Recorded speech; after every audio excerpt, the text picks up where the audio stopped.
Hey guys, it's NiFeR. This is my last episode on teaching you guys how to motion track. In the last episode, I teached you how to add shadow and render your clip. And in this episode, I'm gonna teach you guys how to mask.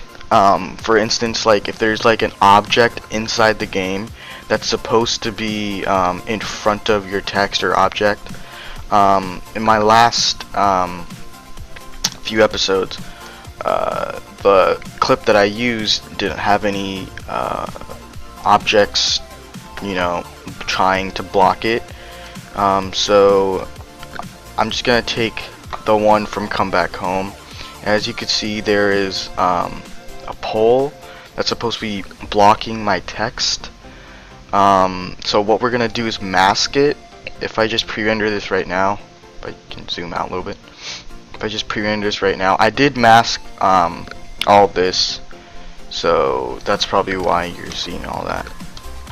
So as you can see, it's like the text is over the pole, but after like over here and so on, I did do masking, so that's probably why,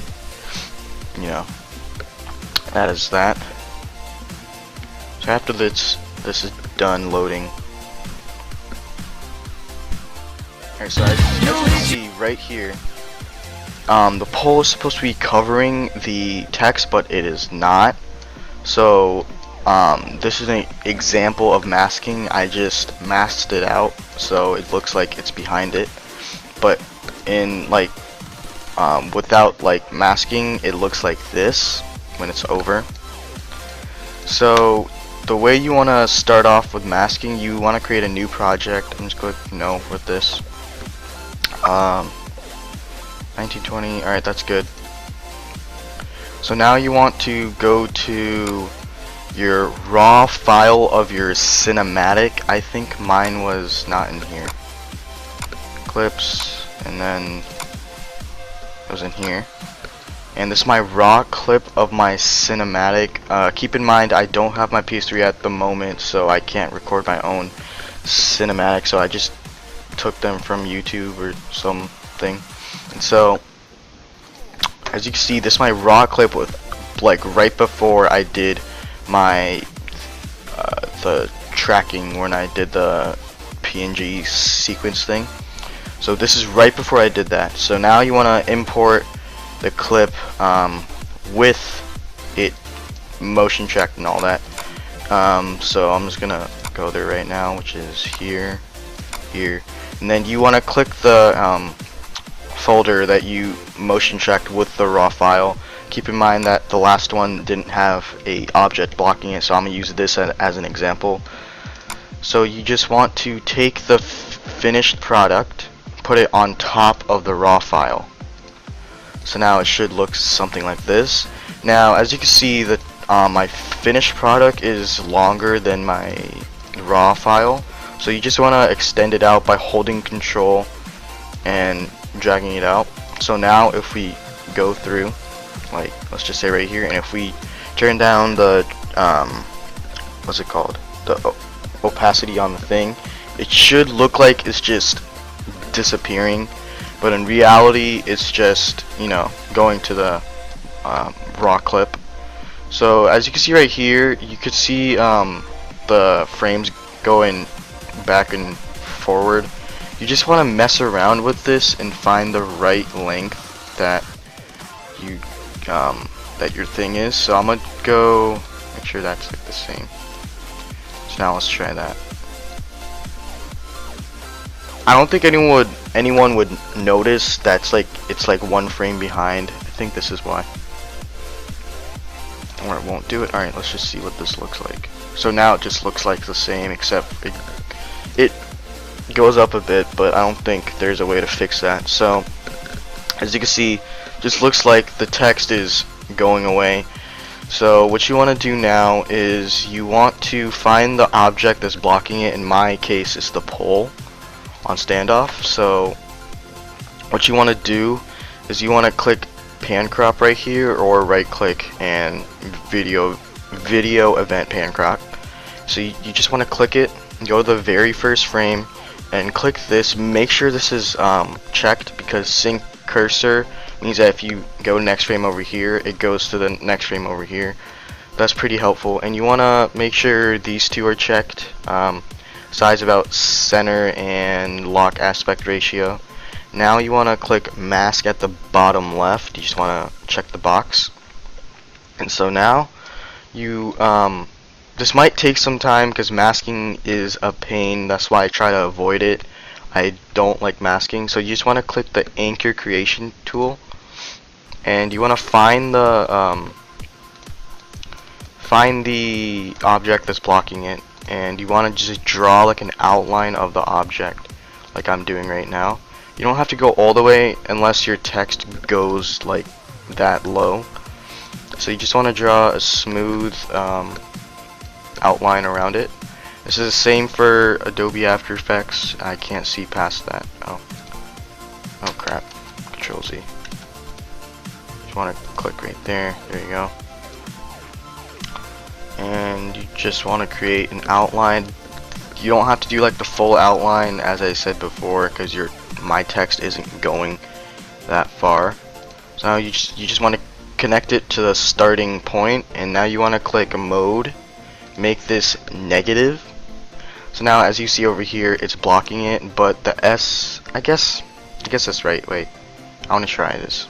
Let's see if I do try to deselect that. Alright, if I do I'm trying to look over here and see where it goes. So I'm just gonna put it like around like right there. I'm like, you want to make this look perfect. You don't want to overdo it. Like, you don't want to make it like sticking out like that, as you can see like right here. You don't want that happening, so just undo that. Make sure it's like the length of your pole or your object, whatever your thing is or your case is. So now that's the first frame. If you scooch up a bit on the timeline, the frames move, but the mask doesn't. So what you want to do now is you want to right click, select all. It should highlight this. Now you just want to move it over the object again, and just make sure over here it looks the same and it looks good. Let's see. I don't think anything's wrong right now. Yeah, I don't think anything's wrong. So now you want to go a bit more and do the same exact thing. If your object does get like closer and it gets bigger, you just want to either extend out the lines and extend out the points as well. You could either do that by doing this, and then straightening out the lines, like what I'm doing right now. But I can see over here that the E is like that, and let me see where this pole is. Right there. Right there. Alright. So you just want to keep looking back and forward from your pan crop window and your actual window over here, your actual preview. And if we look at this, go frame by frame, and I'm trying to look over here while going frame by frame. As you can see right here, the mask isn't in place, so the text is going right through. So I'm gonna move it over to the left a little bit, basically like right there, and that looks good to me. So now it's like this. You want to keep an eye over here. You want to keep an eye over there, just to make sure everything's going good. So now it stops moving again, and now you just want to mask it again, or keyframe it again, sorry. Just want to move it over. I think that's good. So now it's like, it looks like the mask itself is motion tracked, but it's really not. Over here you want to do the same thing. I want to keep going. And then by the time all your text gets like away from the object, or like past the object, like right now, the stuff went away from the pole, or like it passed the pole.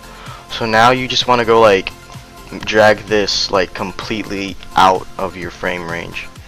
So now if we look at this from the very start, it looks like this, and it keeps going and going and going. Then it slowly just like drifts off, not slowly, it quickly drifts off, like not that far away from this keyframe right here. So as you can see, it just does that. So now if we pre-render this, as you can see, looks like the pole is blocking it, but I see a mistake right here. I saw a mistake. If we go frame by frame, as you can see, the M a little bit overhangs the pole. I think that's what I saw, at least. Yeah, I was right. So I'm just gonna select all, put it right there. There we go. Is that good? That is good. No, it's not. I gotta extend this out a little bit. That's what it looks like. And now we're good. So now we have a little, wait for it, and there we go. So now if we pre-render this, looks like the text is behind your object or pole. In my case, it's a pole. Like if yours is like, I don't know, a box, like a crate, or a wall, or a building, or anything, you just want to mask it out, but keep in mind that masking takes forever, so that's just a little downside right there. But it looks nice in the end, and you feel proud of yourself in the end. So as you can see, I didn't take too much work into this, but as you can see, like the pole is blocking the text. I did see an error right here. I saw the E go like right there. I see the E going right there. I would take time to fix that, but I have to like move quickly for the video. So now that you're done with masking, you're basically done. If you want to add like color corrections, I don't even know, just add a real quick one. You might pick a crappy one. So let's just say you want to add a color correction from magic bullet looks or anything at all. You want to just pick anyone. I'm just gonna pick a random. Just pick this one. So I'm gonna pick this one. No, that's way too bright. I'm gonna pick this one at the top. No, all these are really bright. I don't want any of these.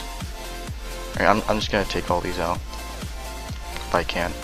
I'm just gonna add a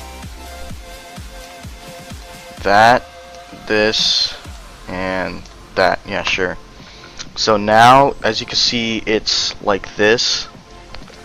But the problem is, if we go over our mask, as you can see, the mask isn't color corrected either. So you want to do the same thing to your one underneath your raw clip, not that. So you just want to add the same exact color correction with the same exact stuff. I think I forgot. I think I chose this one, and I took out that. No, it wasn't this one. It was this one. Yeah, it was this one. I took out this. Took out that. And that.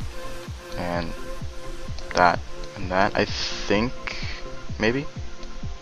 And that. Alright, so now as you can see, it, you know, it's all the, I don't think I chose the right color correction, but you get what I'm saying. Choose the same color correction and all that, and you're good with that. Hope you guys learned something new from this. If you did, please make sure to leave a like, and if you enjoyed, subscribe for more. This has been NiFeR, and peace out.